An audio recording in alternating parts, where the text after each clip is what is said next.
Okay, welcome everyone. If y'all don't mind, if you just came in, putting your name, your full name, and the campus that you are at, this will help us give you attendance or credit for this session. And just an optional, if you would like to use two different devices, some people like to watch the Zoom screen. We're going to be sharing a lot of visuals on one device, and some like to participate on the other. That is totally up to you. We're going to have a Padlet, and we might ask you to put something in the chat or one poll question. So that's up to you. You don't have to unmute if you don't want to. You can always type things in the chat. We're going to try to moderate and do both at the same time. Okay, so now that we're all in here, we're going to start by introducing ourselves. I'm Kelly Skillingberg. My background's in secondary math, but I am a learning coach for Coppell ISD. And And Renee? I'm Renee Ferruti. My background is in elementary. This is my 11th year in Coppell ISD. Nice. So we have a secondary and an elementary background for you today. And it looks like, based off of the chat, there's a lot of elementary people, but we also have some secondary as well. So welcome, everyone. And I will just preface that when we made this session for our summer conference, we went hardcore with the Friends theme. So if you watch Committed. Friends, yeah, we really committed to the theme. So there might be some references that you're like, I don't get it. Just don't worry about that. You'll still understand all the content, but we had a lot of fun building this one together.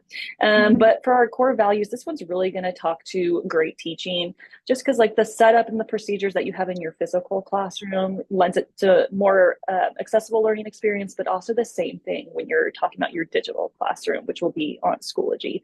There's ways to set it up that just make it a little bit easier for students to navigate and find what they need to do and add some clarity to those expectations. Okay, we have our norms here. We're, being on a Zoom, when you don't know everyone in the room and you can't see their faces, it can be a little uncomfortable and make you feel a little nervous to unmute. But if you feel comfortable unmuting and asking a question, go ahead. If not, you can pop it into the chat, and Renee and I will moderate that at the same time as we're doing this presentation. Okay, so if you want access to this exact same presentation as we're going through it, there's some clickable elements on there, but we will pop things into the Zoom chat as well. So Renee is going to add the link to this Zoom, or you can scan it with a QR code, or you can use the tiny URL at the top to get to this exact same presentation. This presentation is going to be your resource for our session. Everything that we talk about is going to be on here. Any links that we go over will be on here as well. So we're going to give everyone a minute to get their browsers, their windows, their devices set up so that you can see the presentation. Of course, you can just have it on the side and know that we're going to be sharing our screen for most of this as well.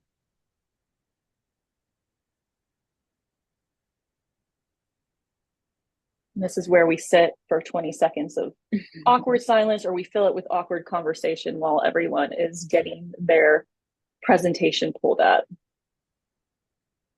And Renee has put it in the chat too, so you can click on that tiny URL from the chat as well.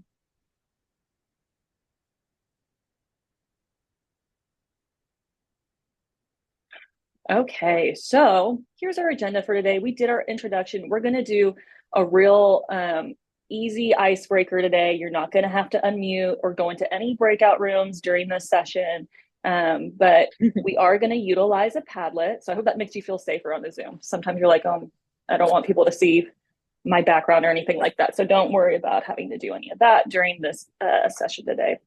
But also, Renee and I are just two people with our own two experiences using Schoology in the classroom and with educators.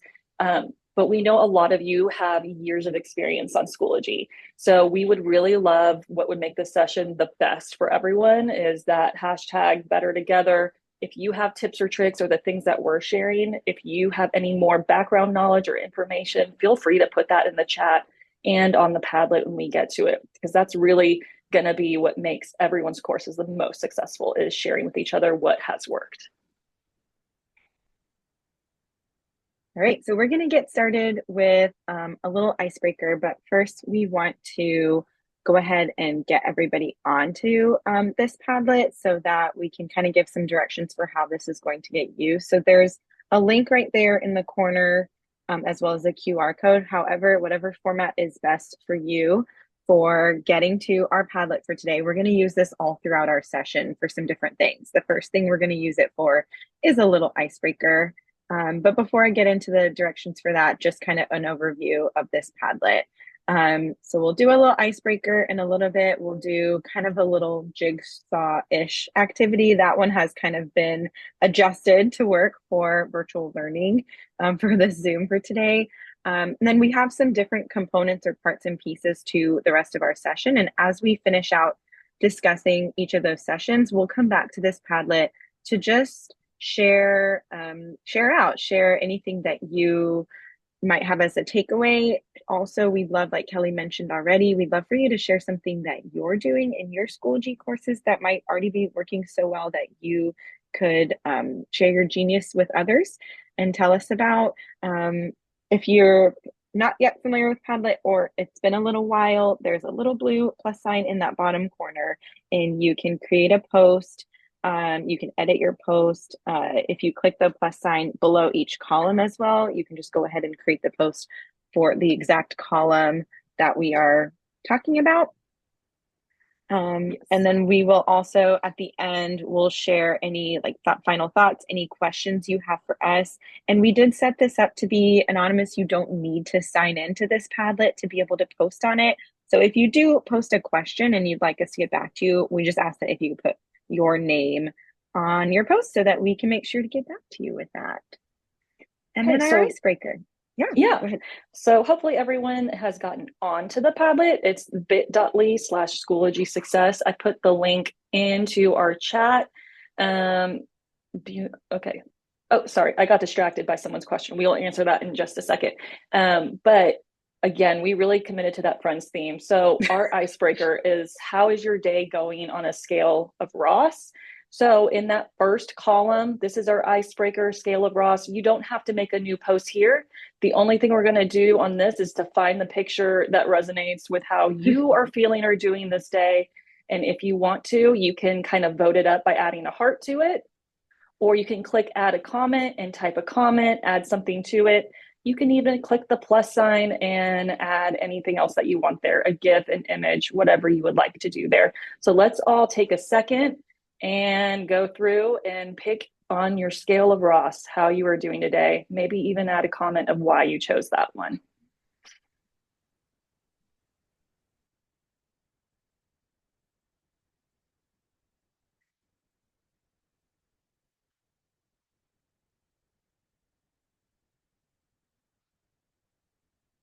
I see some votes going up, and I will answer Mr. Stewart's question. He had in the chat while you were doing that. He said, when will the New Year's courses appear in Schoology for us to begin prep? That's a really good question.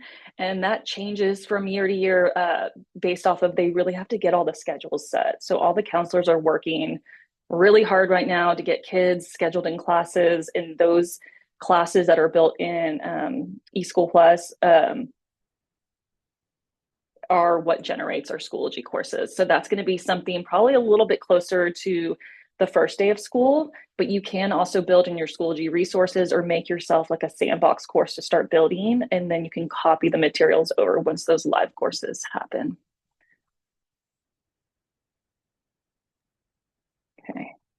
We have Looks a like couple lots of of twos. people, looks like lots of people are feeling the happy little five, Ross. Just a little Oh, content, little 5. happy little Yeah, just content, Ross. I know some of these I'm not entirely sure. We have this one from, back in his 80s high school days, a couple on the 7s. Luckily, no one's a 3. If you are a 3, hopefully by the end of this, you won't be a 3. We can change you to a number 5, Ross. All right. Thank you for participating in that. And that's kind of how we're going to use our Padlet. Once we get through each section, we'll go back to the Padlet and add to the certain column. Okay. So this was generated with our face-to-face that we didn't get to do. So we tried to make this more of something that would be easier in a Zoom. So we're going to do like a jigsaw-ish Padlet share activity. what we have here, so don't click on any of these yet, but what we have here are 3 different videos of ways that people have set up their Schoology courses. We have a ninth grade one, we have a second and third grade setup, and then we have a fourth grade. So in a moment, when I go to the next slide, I have bit.lys to all 3 of these. If you have the presentation open, you can click on them to watch them, and there will be QR codes. So they're accessible in 3 different ways. But what we are about to do is give you a moment to watch one of the 3 videos. They're still accessible to you. You can always come back and watch the other ones later. But once you have watched the video, while you're watching it, you're going to think of if there's any ahas that you haven't thought of before, or things that they point out that you do that you can confirm actually helps and is a good practice for building your course. Anything else really that it kind of jumps out to you. And you're going to add it to our second column over here on the Padlet that says jigsaw activity. So to do that, you would just hit the plus button.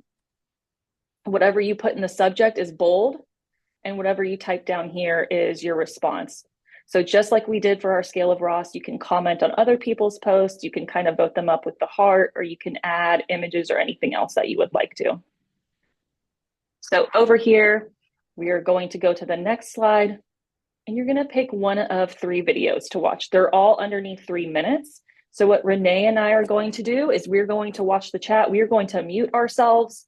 So you can leave the Zoom open to go watch the video, and we will call you back at the end of probably 4 minutes. Okay, go ahead and pick your video and start watching it.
We'll still give a couple more minutes, but if your video has finished playing, you can go ahead and navigate your way back to the Padlet and find the column for Jigsaw activity where we have some questions in there that you might consider sharing your thoughts about.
Okay, I'm starting to see a lot of people on the Padlet, which is indicating to me that we are pretty much done watching the video. Remember, those videos will be accessible to you if you want to watch the other ones as well. Pointing out some things from the fourth grade video, it seems like a lot of people really love a landing page that is clickable, making things accessible to the kids all year round. Some like the color coding of the folders. And then the second and third grade, they said there was a lot of pictures that was great, made it really visible.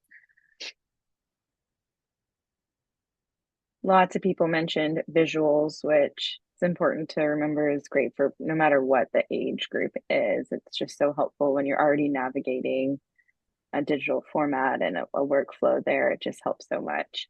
And that's actually our first little topic that we'll jump into here in a minute. Okay, so feel free to keep adding to that Padlet. This is going to help other people to point out some of the things that maybe they missed in the video, or it might bring their attention to a video they want to watch later on. So thank y'all for sharing that. Okay. All right. So as we go through these next three sections, so we have a visual section, we have a navigation section, and then some tips and tricks. This is where we leaned into that Friends theme again. So I'm sorry if you've never seen Friends, but there's a part where Rachel breaks up with Ross and dates this guy named Russ. And like he's good. He's basically Ross, but he's not exactly Ross. He's just Russ. So we made these two icons to kind of indicate the differences between using the Schoology app using or versus the web version. So actually going to Chrome or Safari and going to Schoology.com versus signing into the app. They both have things that are great about them and some that are not so great. But what we want to do is we want to know from you. I'm going to try to share a poll. Let me launch this poll. And on this poll in your Zoom, when using Schoology, which avenue do your learners use a majority of the time?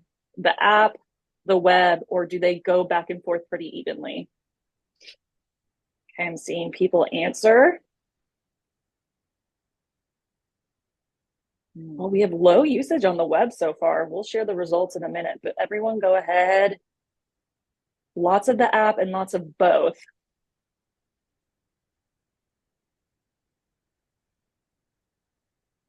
All right, the answers are slowing down. I'll give about 10 seconds left to cast your vote. Let us know that information, and then we will share the results of that.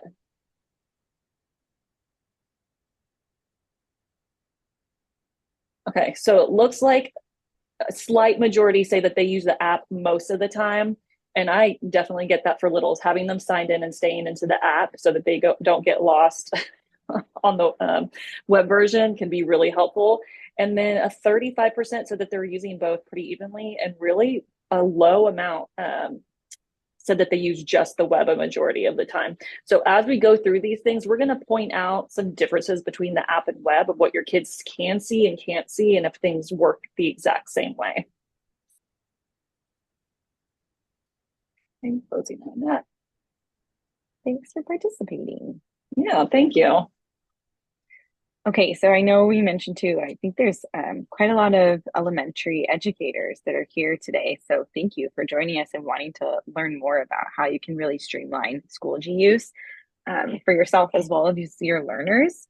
If you're an elementary educator of the younger grades, there is also another format, the elementary experience, that is available to you. This is a view that is on the learner end, and it's typically ideal for like pre-K up to like maybe second, first or second. And you can see some of the screenshots there of the elementary experience. Again, this is a view on the learner's end that you as the educator can toggle on in your Schoology course. If this is just new to you, just a quick little introduction of what it's going to include. So you can do a lot of the same kind of like materials and formats and things like that as the regular view of Schoology that you're accustomed to. Learners can record audio, post on a discussion board, record their voice, take photos, and submit photos. They can record I mentioned record their voice, lots of different like avenues that they are able to submit evidence and kind of interact there. But as you can see, it's just super icon based and it's great for like pre-readers, early readers. It's very simplified on their end. And you can customize a lot of those icons and different things. So like they have stars and shapes and things like that, but you can actually upload your own images to stand for different things as well.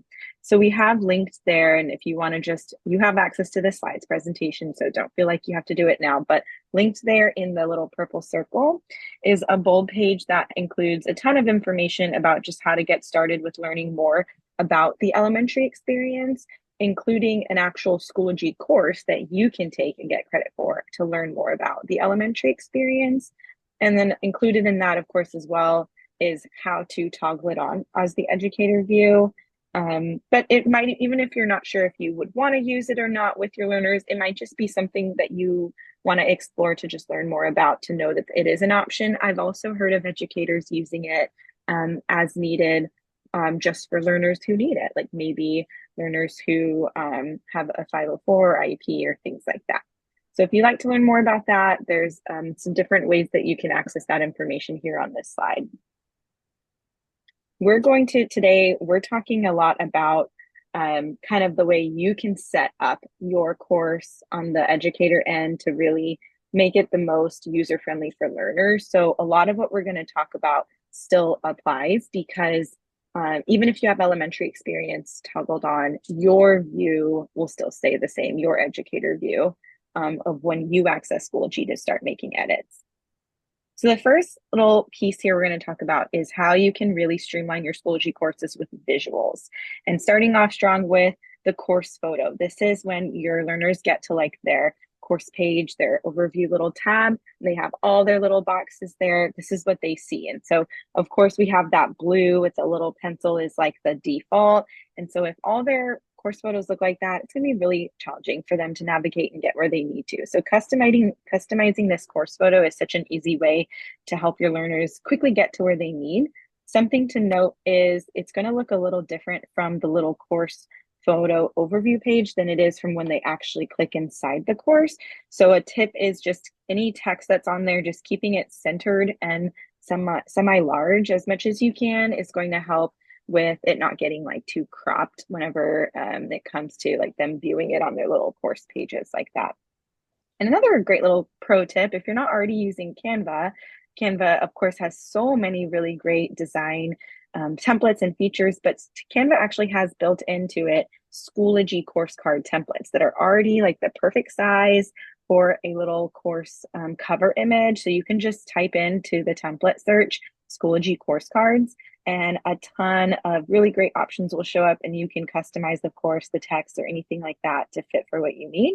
And then you can just upload that image straight to replace any of those old ones. That's a great like beginning of the year setup type thing to take care of. As soon as you have those courses in, that will just really make it so much easier for you to also find the course you need, as well as your learners. And then another great visual is embedding agendas straight into your Schoology pages or folders. This will just help give information to your learners right there in Schoology instead of having to send them with a link to like another Google Slides presentation or anything like that. You can just embed that right in. Even if you don't use another presentation and you want to just include like a week at a glance within a page, thinking about still making it visual with like where can you include maybe some different color to make things stand out. Anything that will help learners like quickly have their eye drawn to the information that they need, and really just making it to where they have to kind of go less places. So you saw some examples of this in the video that you watched, and so this is another great thing to think about there. We wanted to again mention, here's our Ross versus Russ with the app view, something to just keep in mind. It's not like right or wrong, but with the app view, if you do embed like Google Slides presentations or anything like that, they're just not going to show inline, as you can see on this image that's on the left. That the learner will actually have to tap into that page to view the embedded slides presentation, versus on the web view, things will show nicely inline there. It doesn't mean that if you're using the app, you shouldn't embed things. It's always still great to have those visuals there. It will just be one extra click for them to be able to see those. It just doesn't nicely kind of show everything inline like that the same way the web does. So we're going to mention, like Kelly said, a lot of these kind of comparing the two for you to just make the best decision for you and your class of what might work for you best for your setup and your format. Did I miss anything, Kelly? No, you've got it. Okay. One other thing too. So we have a beautiful example of just like this one page about Jody Deinhammer's anatomy and physiology course. It makes it a lot more appealing and something that grabs their attention to look at. And she just has an overview of her course and the breakdown of grades and the hashtag. But one other thing that you might want to take note of is there's this immersive reader tool that is in Schoology that's used for a lot of its different material types. So the immersive reader actually lets you read the pages and the text and all the different things. So it can read it out loud to them. It can translate it to them. They can actually choose a dictionary to help find definitions for different words, but they can't on its own read images yet. So even though this is great in here like this, we can actually add an alt text to images so that readers can still use the immersive reader tool. And so I made a little video demonstration on that on this slide. So if they click immersive reader, it can't read the photo that was embedded, so it just reads it as image, and it'll read it out loud to them. So how can we make that a little bit more accessible to our learners? Well, if you go in and you edit that page where you have the image, and when you click on the image, you get this little Media Mountain image icon that we're kind of used to. So click on that. And then image description, you can copy and paste some text right into there. And whatever text you have, when you hit update and you save your changes, now whenever your kids use immersive reader, and I just did the top part of her photo, it will have the text there and it can read it out loud to them. So do you have to do this on necessarily every image? No. If it's just decorative, probably not. But if it's something that you need them to be able to read and gather some information from, that can be helpful. And I just played with this morning. Canva has an alt text kind of generator. So if you have an image on there, you can click alt text and it'll try to give you a phrase that you could copy and paste in there. So that's something we can explore with the AI, is kind of helping us generate those things and make it a little quicker for us. That video that Kelly just played, it's embedded right into our slides presentation. So if you want to go back to that later to try to see those steps to be able to do those same steps for your own course, you are able to do that. And here are just some places that you can embed different images or websites too. If they are embeddable, you can put them in folders, pages, as links themselves within your assignments and assessments, and also in updates and announcements within Schoology. So here's one of those nuances between the app and the web. So when you are picking your folder icon and you're going to put the title and you can type some text down here in the main body, you're able to add an image to it. The thing to note is, and a lot of people do this, it helps kids find the right location a little bit faster. The thing to note is in the web, they can see things that are images that are in your course description or you're in your folder description. However, in the app, you can see the same format. They will never see that image, even if they tap on this. So if you have really important information within a photo that you're putting in the folder description, so when you set up the folder, they need to be in the web to view it. So even if a student were to tap on course information here, they wouldn't see this AP biology course information. So that's just something to note of. Doesn't mean you shouldn't do it because this can help you organize and find things in your course. But just know if your kids 100% use the app, they won't see it.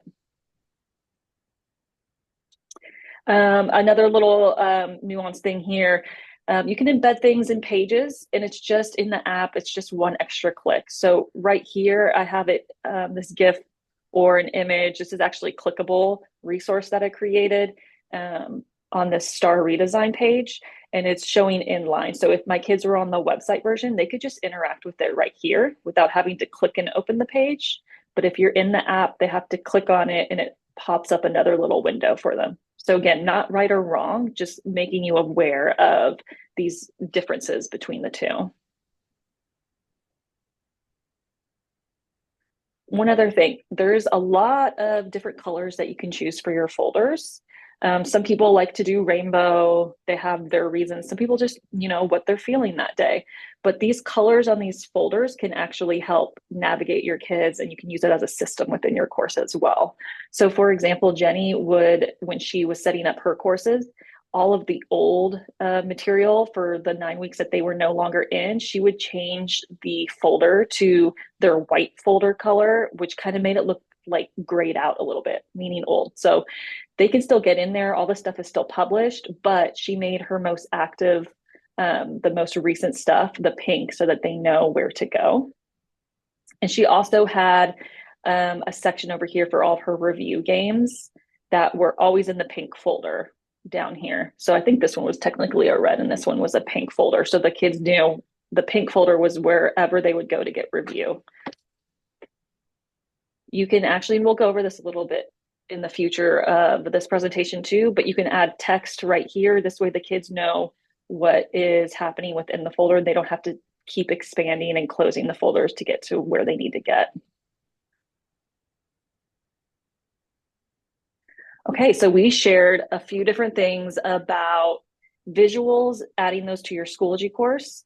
So if you open the Padlet back up, this visuals comment, we have our column, we have a couple other tips and tricks in there already.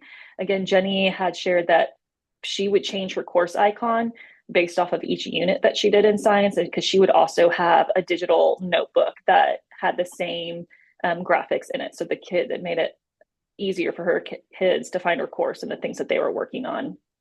We also have a code here if you want to embed Canva presentations into your Schoology courses, because they don't just embed nicely on their own, but we have an iframe there.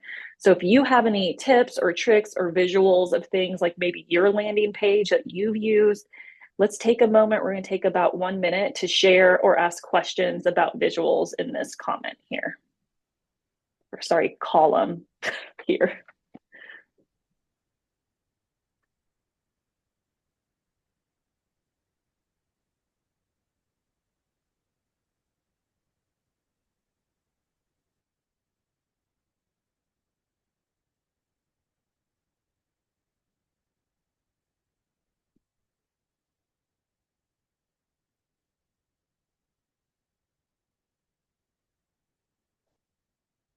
You could also choose to share something, a little pro tip or something that you learned from this part of today's session that you are excited to try for one of your upcoming courses for this coming year.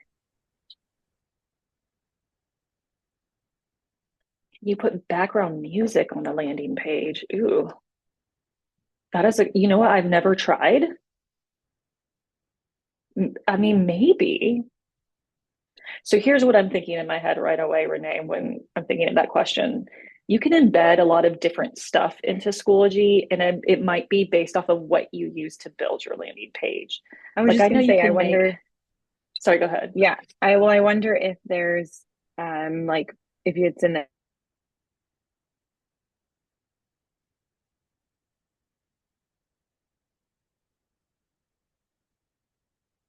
on that. Sorry, you froze for me. Oh, I just was wondering, my thought immediately went to like if you have like a Google Slides presentation, that's your landing page, and there's music Hmm. embedded into that other thing, that other format or something. Yeah. I don't know about Schoology itself. Yeah. I don't think there's an option just for like a Schoology thing. Whoever that is, if they don't want to put their name on that card, if they want to reach out to your learning coach or to Renee and I, we can get more information on that for you as well. I see a few hearts for how to embed Canva presentations into your Schoology courses. Yeah, I don't know why it's not an easy like click and paste, but we did eventually find this iframe code to put that in there.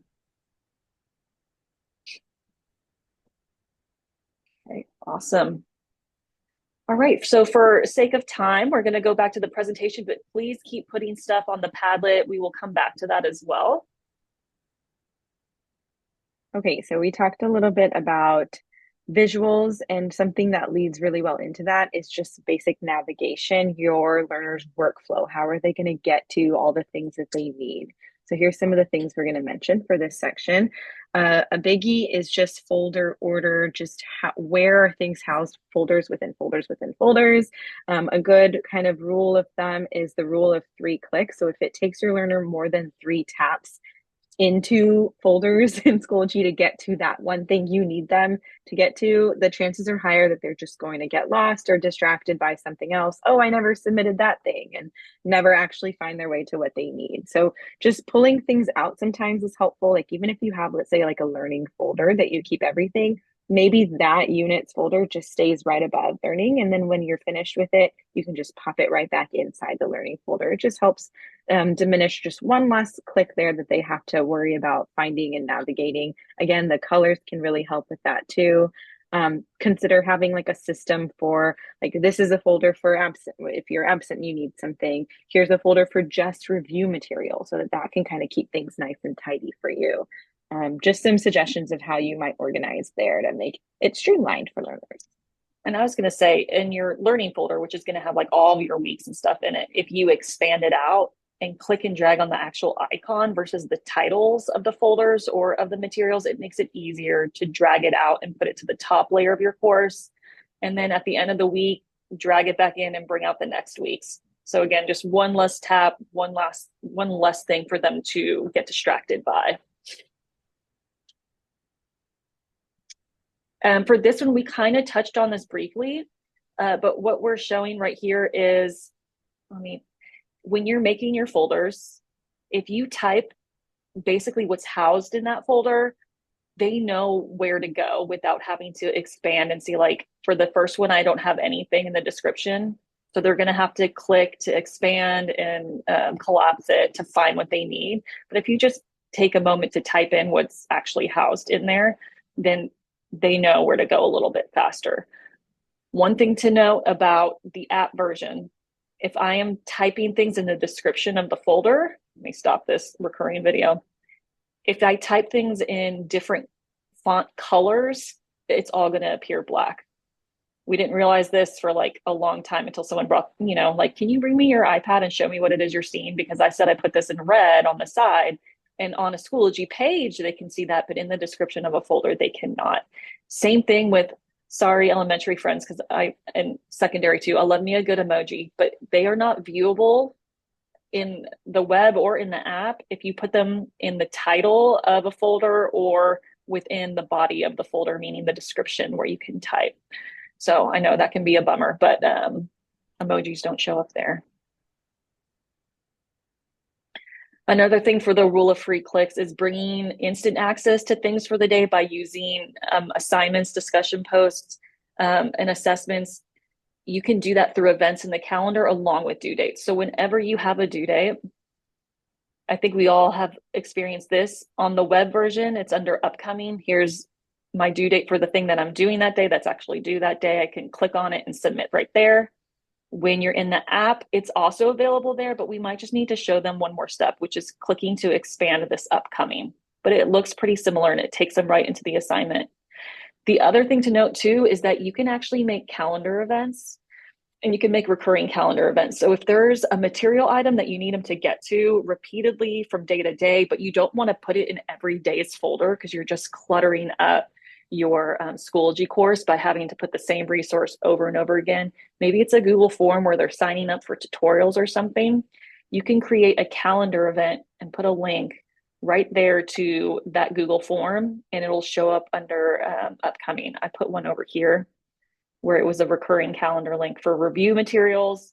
And if they click on that, it looks semi like an assignment, but there's nothing to submit to. And they can click, you can link it to other places within your Schoology course. So it could take them to my folder of review games if I had that.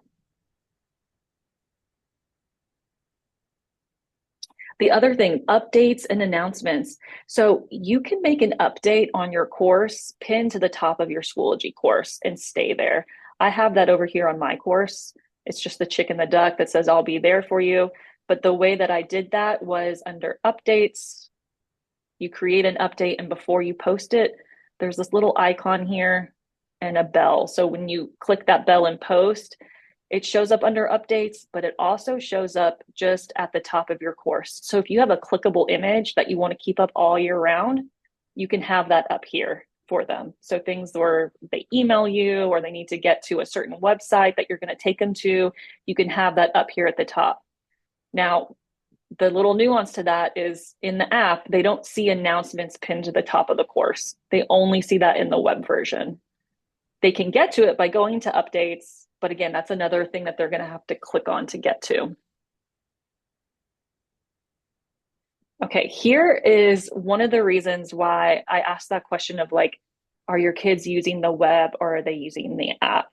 Uh, I've had teachers before come to me and be like, this student, he submitted to the wrong assignment. I have it in the folder. I don't know how they submitted it to this other assignment and I want to move the submission or something like kind of wonky like that happens. The reason is even if you have things like designed really nicely in your Schoology course in folders, and here's today, and here's the submission for today.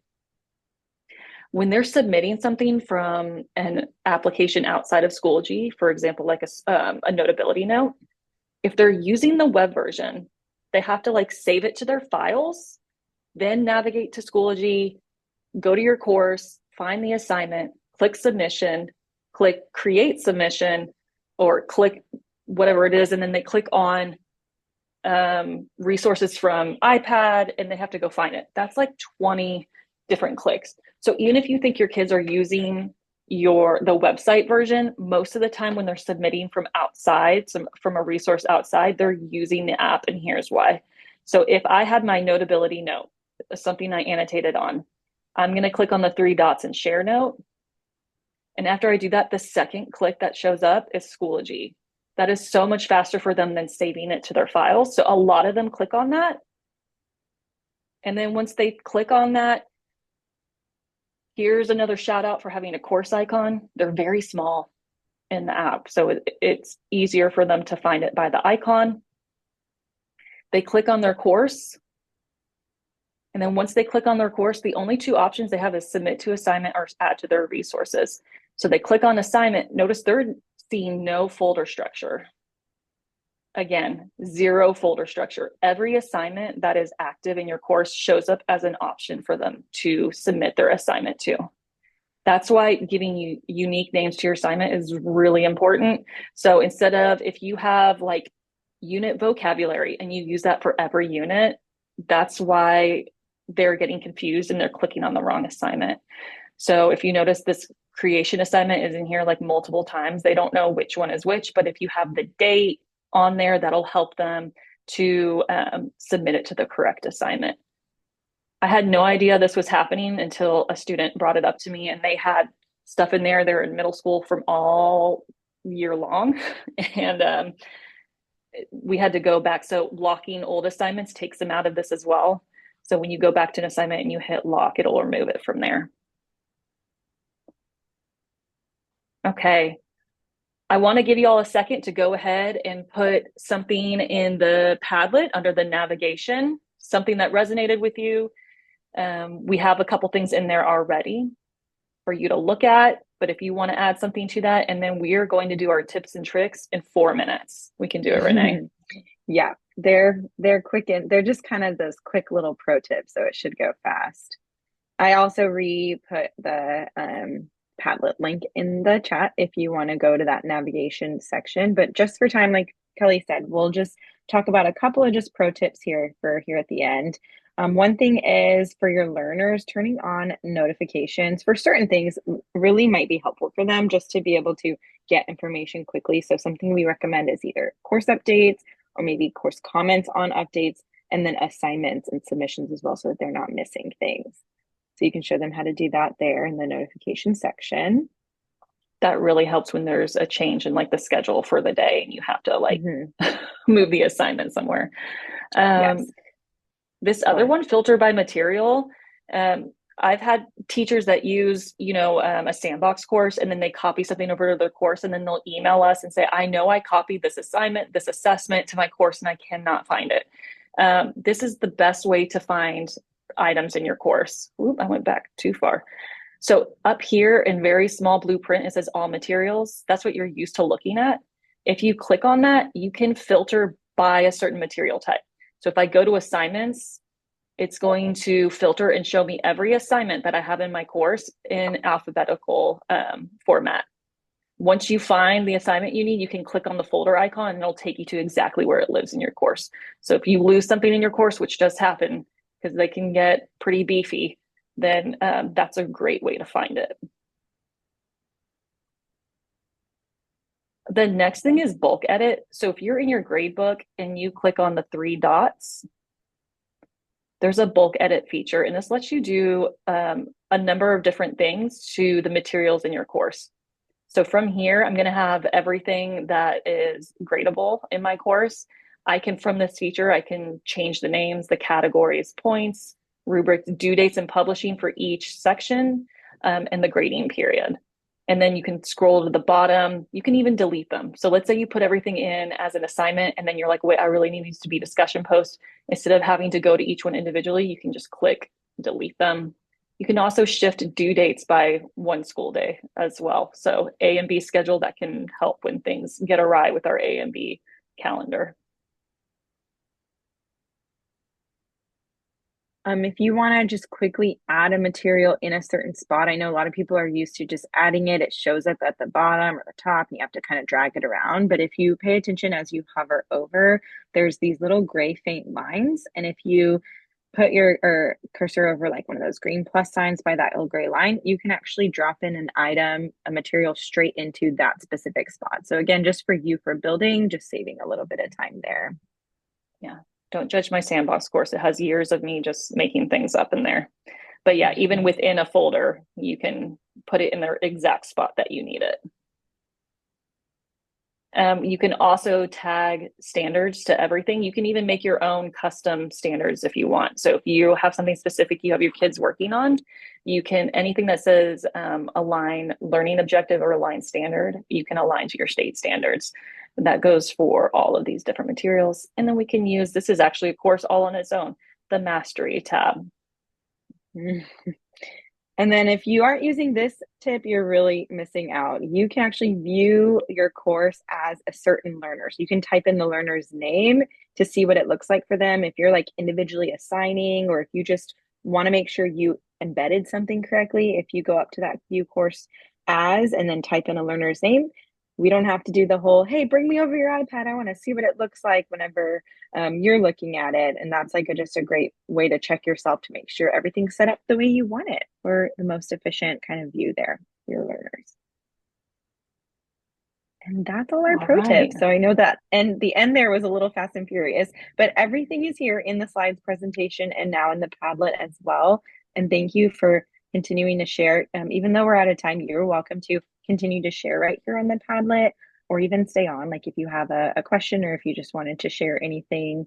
And all of this will be accessible right there in that link that you have as well.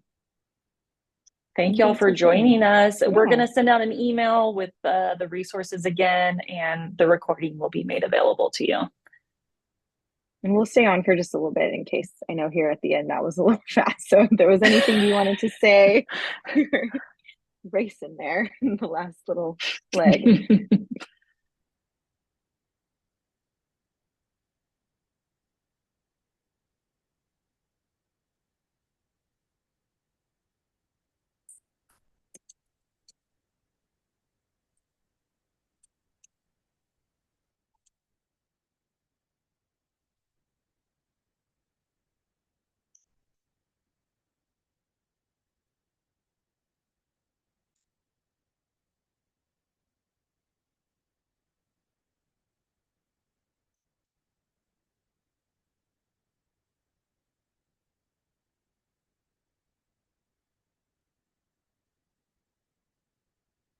Amanda, that's a great question. Amanda Stone. She wants training for teachers that are brand new to Schoology.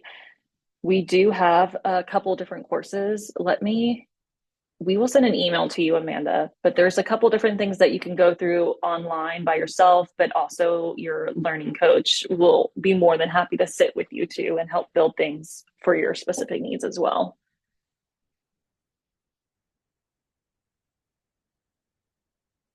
I'm going to go ahead and stop the recording.